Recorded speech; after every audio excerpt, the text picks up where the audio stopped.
right, Kevin, let's talk about some more steals. All right, let's do I heard this. you had somebody in mind for this Yeah, I went over to San Diego. I think this guy really stands out. Recovered from Tommy John surgery in 2018. It is the Nelson Lamet of the San Diego Padres. I think what really pops out is strikeouts are a big thing. This man gets it.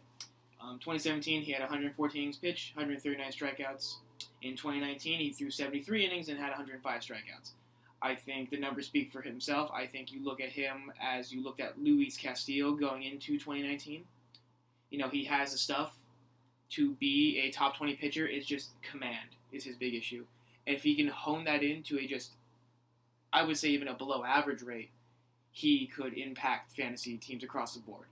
Definitely. When it comes to fantasy baseball and pitching, like you can't go wrong with having a bunch of pitchers in mind going into this draft, especially with pitchers that you could take in the later rounds, especially like this guy. Like just being able to know a bunch of pitchers that you want to get and just roll the dice on or hope they'll turn out. Exactly. Especially with the recent injuries to Mike Clevenger and Luis Severino, pitching becomes that more scarce in your draft. And a guy like this in your back pocket is definitely a good piece to have. Just anything to try to find that solid pitching staff for your team. Now, I had a hitter in mind in Luke Voit. Now, this is a first baseman that can hit, that likes the long ball. He got 20 bombs last season, and I think he's good for another 20 this season. It's a guy that hits for a decent average. He batted .263. That's not bad.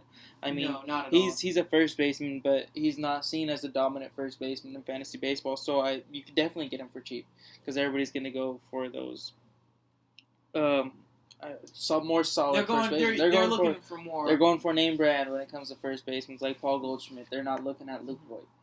So yeah, I have to definitely agree with you. The eye-popping thing to me is 378 on base.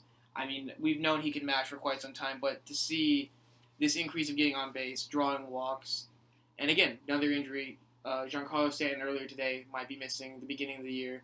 So Luke Voigt's definitely going to have to be a key contributor, and I think he can be. If he's not playing first, he's going to find his way into that lineup in DH too. So he's just a guy that will find playing time. Exactly. A little more of a well-known guy, but I think he can really break out in a major way. All-star last year, David Dahl of the Colorado Rockies. When I look at Dahl, I mean, I see a team in Colorado that's going to be rebuilding, and they're going to really be having the young guys play. Brendan Rodgers, Trevor Story, and David Dahl's just another cog in that piece.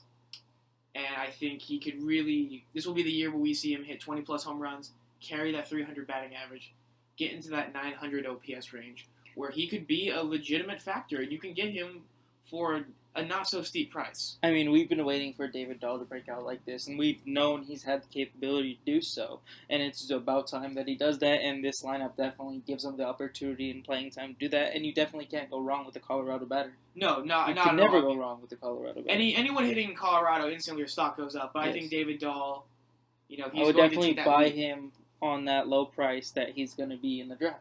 Exactly. Now, I went with another outfielder like that. I went with Nick Markakis. I mean, this guy's 36, but he could still put together 285 average last season. I mean, this guy can hit the ball.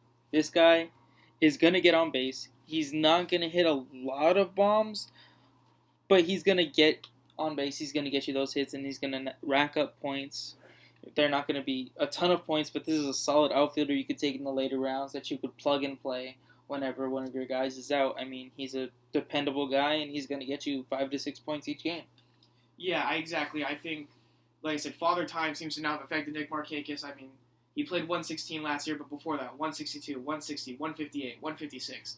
He's a guy you take, he's going to be available. Oh, yeah. Whether good days, bad days, he's going to be available, and he will be in that lineup in Atlanta. He's a safe choice in that draft, and he's a choice you could take really low and not hurt at all for taking him there.